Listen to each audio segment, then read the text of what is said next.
안녕하세요. 헤르만 바빙크의 개혁파 교의학 제5장 마지막 부분이라 할 수 있는 개혁파 교의학 부분, 오늘 첫 번째 영상 그리고 다음 시간에 두 번째 영상으로 개혁파 교의학의 역사와 문헌 정리해 보겠습니다.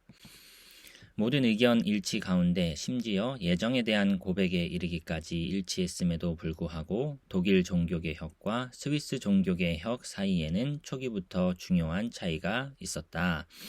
루터는 이제 독일 종교개혁을 대표하는 인물이겠고요. 츠빙글리는 스위스 종교개혁을 대표하는 인물이겠죠.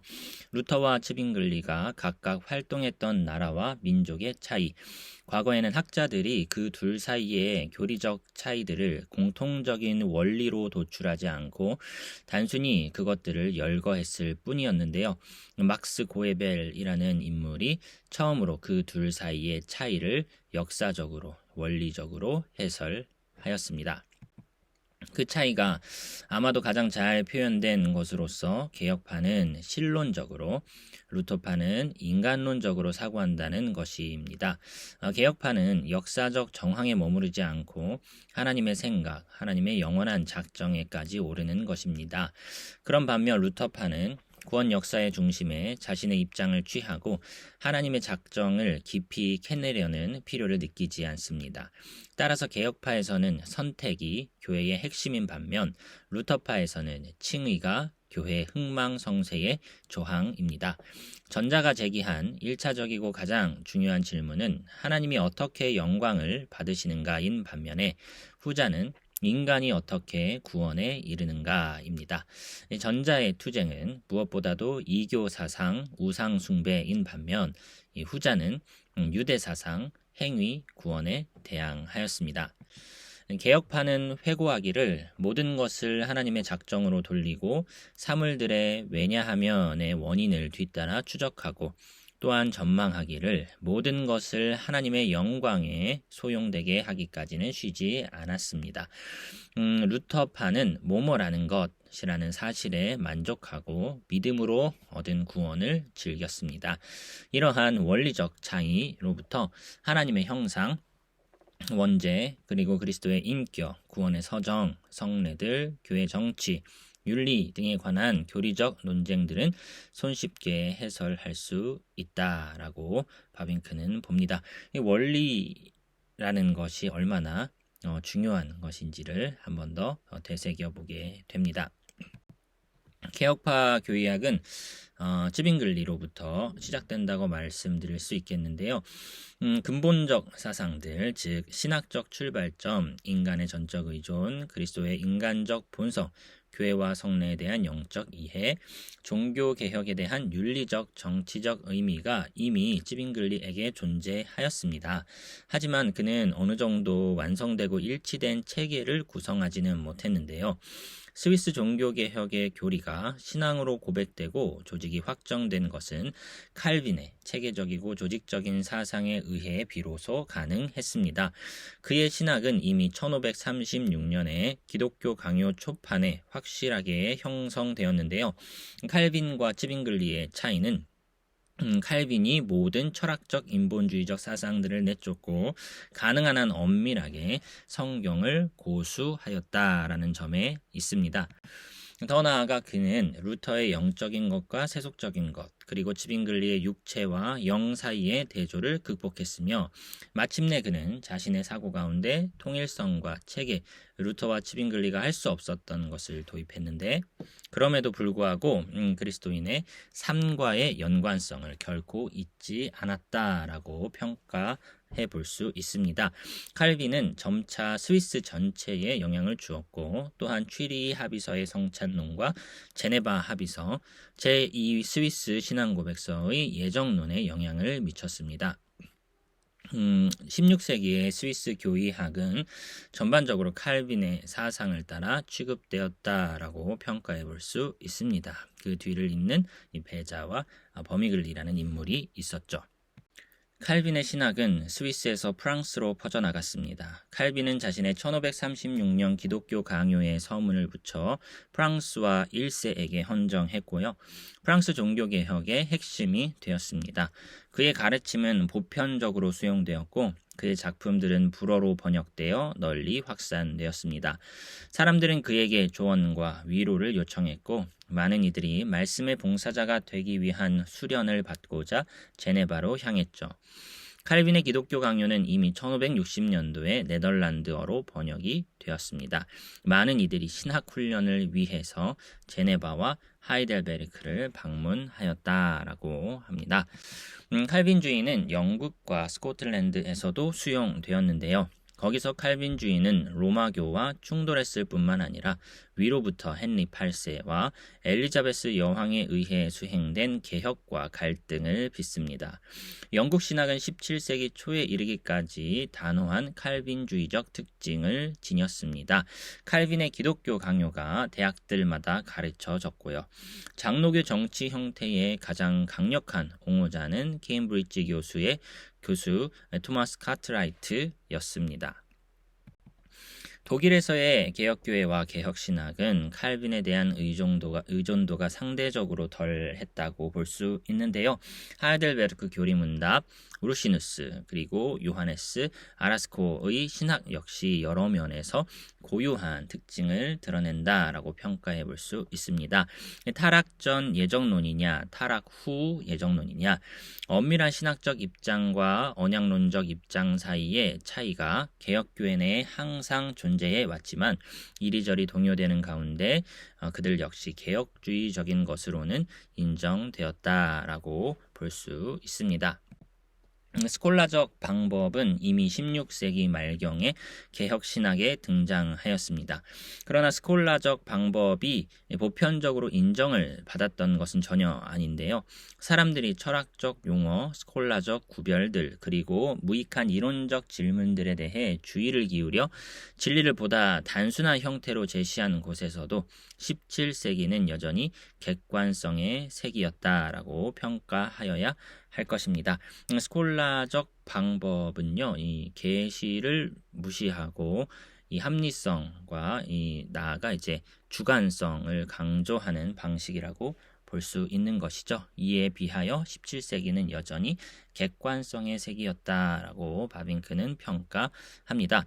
17세기 영국에서는 고교회적 아르미니우스주의적 경향이 우세했는데 스튜어트가 대주교들 귀족들의 지원을 받았습니다.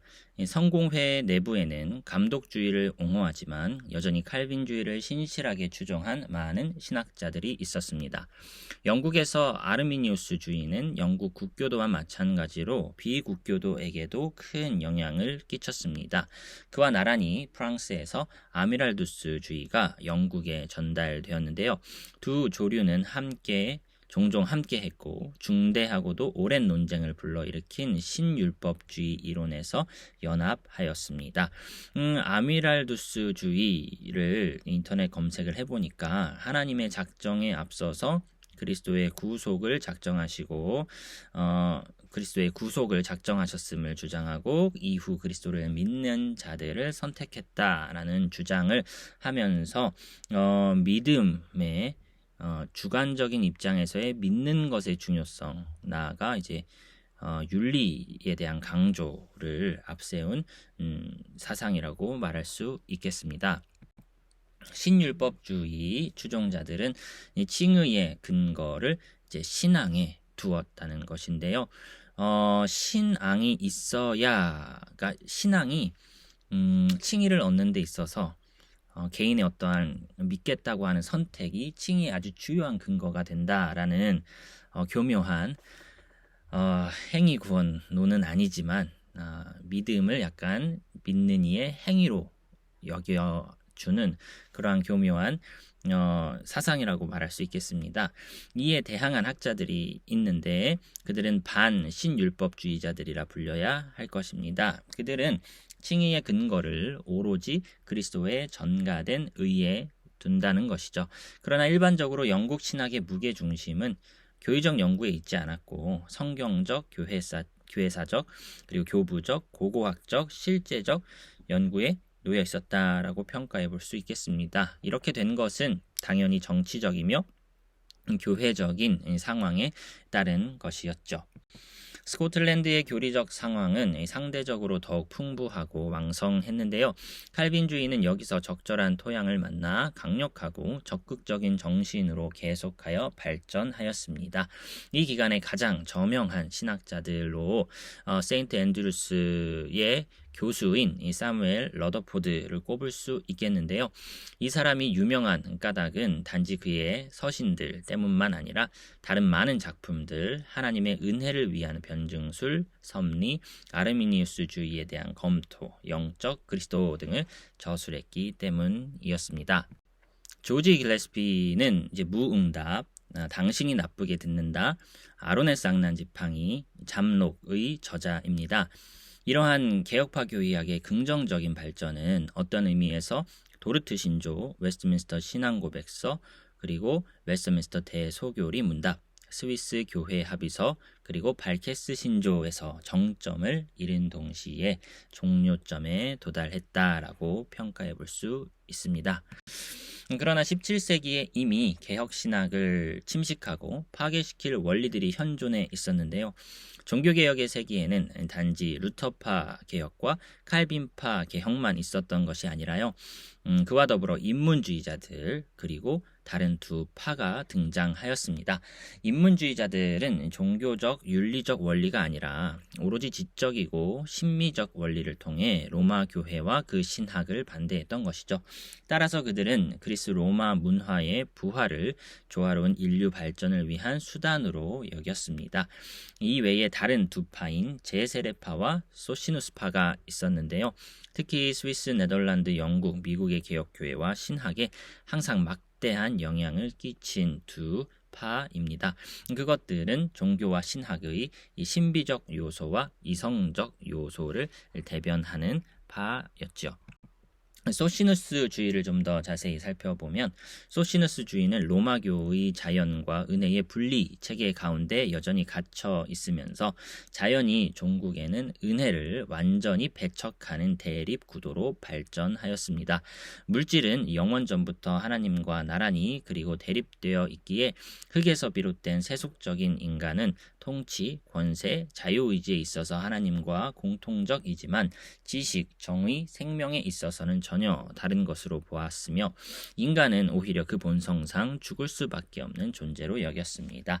따라서 하늘로 붙들려 올라가 특별한 계시를 받은 그리스도만이 죽음으로 자신의 가르침을 인치고 자신의 부활로 불멸을 획득한 선지자였다라고 평가하면서요. 그를 믿고 신뢰하며 순종하는 자들에게 불멸을 주는 반면 다른 사람들은 언젠가는 더 이상 존재하지 않을 것이다 라는 사상을 설파하였습니다. 반면에 제세례파 주의는요.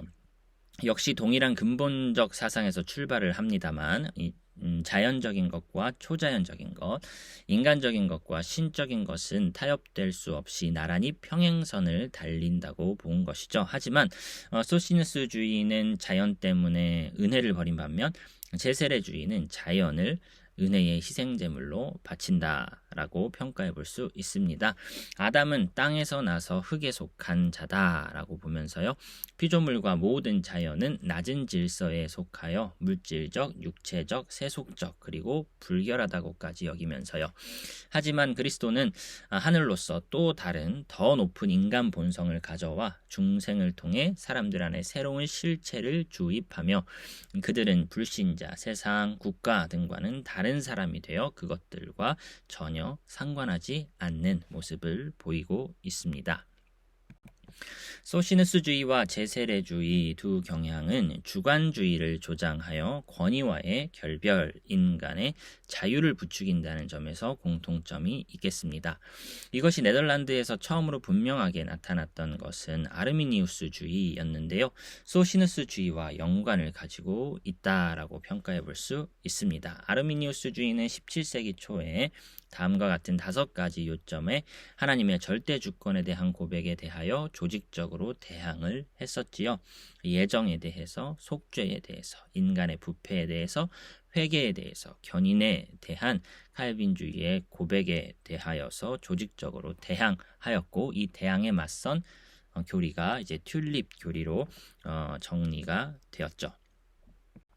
이러한 정신적 경향은 철학 분야의 데카르트주의에서 표현되었다라고 볼 수 있는데요. 이 데카르트주의는 원리상 모든 권위와 객관성으로부터의 완전한 해방이었고 온 우주를 인식론적으로 이제 주관, 즉 자신의 생각에서 수립하려 한 시도였습니다. 나는 생각한다. 그러므로 나는 존재한다. 따라서 세상이 존재하며 따라서 하나님이 존재한다. 이성과 계시의 관계는 이제 가장 중대한 논쟁이 됩니다. 이성은 이제 계시로부터 해방되어 자신의 독립성을 회복하고자 노력했던 것이죠. 게다가 코케이우스주의가 등장했는데 이 코케이우스주의 역시 사실상 방법에 있어서는 데카르트주의와 연관이 되어 있었습니다. 코케이우스주의 역시 또한 전통적 신학에 대한 하나의 반작용이었는데요. 그래서 또한 당대의 세기 말경에 데카르트주의와 신속하게 동맹을 맺게 됩니다. 코케이우스주의의 특징이라면 언약적 방법이라고 말할 수 있는데 이 방법이 가진 위험은 영원하고 불변한 것을 한시적이고 역사적인 것의 조류에 끌어내려 결국 그런 식으로 생성의 개념을 하나님 자신에게 전가했다라는 점입니다. 하지만 많은 신학자들이 코케이우스의 방법을 따랐죠. 당시 출간된 교리적 입문서들은 주로 코케이우스파의 것이었다라고 평가해 볼 수 있습니다. 프랑스의 소미르 대학은 온갖 충격적인 주장들의 중심지였다라고 바빙크는 평가하는데요. 존 카메론은 헤르보른의 피스카토르와 연계하여 그리스도의 능동적 순종의 전가를 부정할 뿐만 아니라 게다가 의지는 항상 지성을 따르기에 중생에서의 의지의 굴복은 물리적 행위가 아니라 윤리적 행위라고 가르쳤다는 것입니다. 모세 아미랄두스는 자신의 예정론에서 일반적 교리인 계시된 하나님의 뜻을 참되고 간곡한 은혜의 제안을 선택의 작정에 선행하는 별개의 작정으로 만들면서 칼빈주의 건물 아래에 항변파의 기초석을 놓는 신앙에 대한 인간의 무능을 윤리적인 것으로 약화시키는 위험을 감수했다라고 아미랄두스주의를 평가해 볼 수가 있겠습니다. 클라우데 파용은 내적인 은혜의 필요성을 부인하여 피에르 유리에의 자연과 은혜에 관한 논고에서 반대를 받았습니다. 따라서 프랑스의 신학적 논쟁은 특히 주관적 은혜의 성격에 관한 것이었다라고 볼 수 있는데요. 카메론은 그것을 지성의 조명에 제한했고 아미랄두스는 객관적 은혜를 보편적으로 삼았으며 파용은 특별한 주관적 은혜가 불필요하다고 가르쳤습니다. 이로 인하여 이신론과 합리론을 위한 길이 마련되었다라고 볼 수 있죠. 영국에서는 비교도들 사이에 큰 차이가 있었습니다. 장로교파는 웨스트민스터 총회 이후 수직적으로나 영향력에 있어서 줄어들었고 독립주의의 자리를 내주어야만 했습니다. 독립주의는 시민전쟁 중에 그 세력과 명성이 증가하였고요. 웨스트민스터에서 장로교파는 여전히 다수를 차지했고 독립파는 단지 소수의 투표권을 가지는 그러한 구도이긴 했지만 독립파의 영향력이 커졌다라고 볼 수 있습니다. 하지만 이미 1658년 10월 12일에 런던의 한 모임에서 100개 이상의 독립교회들의 대표자들이 참석했었고요. 거기서 사보이 선언이 채택이 됩니다. 이 사보이 선언을 인터넷에 찾아보니까요. 내용은 기본적으로 칼빈주의 원리의 웨스트민스터 신앙고백과 동일하지만 각계 교회의 독립을 주장하는 회중교회주의의 입장을 취하는 선언을 했다는 것이죠. 이 중에 가장 저명한 신학자를 꼽자면 존 오웬 박사였는데요. 그의 작품들은 1826년에 런던에서 전 21권으로 출판되었습니다. 침례교파 역시 16세기에 영국에서 이미 산발적으로 등장하기 시작하여서요. 1677년에 침례교파는 신앙고백서를 산출합니다. 그것이 웨스트민스터 신앙고백서와 사보이 선언과 다른 점은 단지 교회 정치와 세례에 관한 것이었는데요. 이 신앙고백서의 토대 위에 윌리엄 콜린스라는 인물은 1693년에 교리문답을 작성했고 그것은 일반적으로 수용이 되었습니다. 보편적 아리미니우스주의적 혹은 자유의지 침례교파는 칼빈주의적 침례교파와 이제 구분이 되면서 이 침례교파 안에 다양한 스펙트럼이 존재한다라고 평가해 볼 수 있겠습니다. 침례교파는 교의학에 큰 영향을 미치지 못했으나 존 버년, 로버트 홀, 존 포스터 등 유능한 설교자들을 배출했죠. 영국의 시민전쟁 기간은 종교적 신학적 영역에서 커다란 혼란의 시기였다라고 볼 수 있는데 종교적 개인주의가 지배를 하여 그 절정에 이른 것이 퀘이커주의였다라는 것인데요. 모든 객관적인 것들은 성경, 그리스도, 교회, 직분, 성례 등과 같은 주제들은 옆으로 제쳐지고 신자들은 자신들의 원칙에 따라 살았으며 자신들의 윤리적 관습, 의복 등을 통해 사회에서조차 스스로를 차별했다라고 평가해 볼 수 있겠습니다. 이 모든 개인주의적 경향들은 이신론의 길을 열었다라고 볼 수 있는데요. 영국 민족의 실제론, 로저 베이컨과 빌렌 판 오캄의 유명론, 프란시스 베이컨의 경험적 철학이 이미 이신론의 토대를 마련하기는 했죠.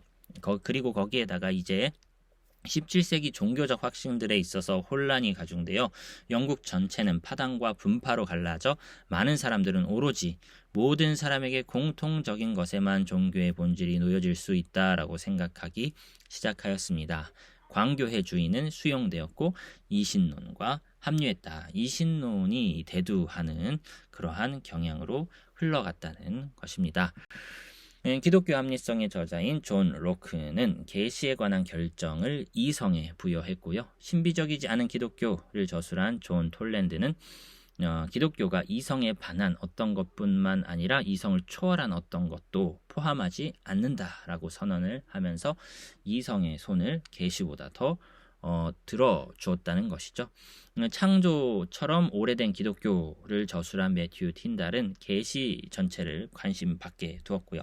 이신론은 헨리 노웰의 회의론에서 이제 귀결되면서 이러한 회의론은 철학 분야에서는 데이비드 휴메에 의해 완성이 됩니다. 객관성의 시대에서 이제 이성적 중심 사고의 주관성의 시대가 열리면서 사람들은 계시를 등한시하고 결국에는 회의론에 빠지는 경향의 모습을 보였다라는 것입니다. 오늘의 내용을 정리해 보겠습니다. 루터파 교의학과 개혁파 교의학은 서로 원리적인 차이가 있습니다. 전자는 인간의 구원에 초점을 맞추는 반면에 후자는 하나님의 영광에 초점을 맞춥니다. 스위스 종교개혁의 교리가 확정된 것은 칼빈 이후부터였고요. 칼빈의 사고는 통일성과 체계, 그리스도와의 삶과의 연관성 측면에서도 뛰어난 면모를 보이며 유럽 전역에 큰 영향을 끼쳤습니다. 소시누스주의와 제세례파주의는 은혜와 자연과의 분리적 관점을 띠면서 권위를 부정하고 주관주의적 형태의 신앙 노선을 추구하였죠. 아르미니우스주의나 이제 아미랄두스주의, 나아가 침례교 역시 주관적 신학을 추구하며 윤리를 강조하는 모습을 띠었습니다. 오늘의 내용 이렇게 정리해 보고요. 다음 시간에 개혁파 교의학 마무리, 개혁파 교의학의 그 역사와 문헌 마무리해 보도록 하겠습니다. 오늘도 수고 많으셨습니다.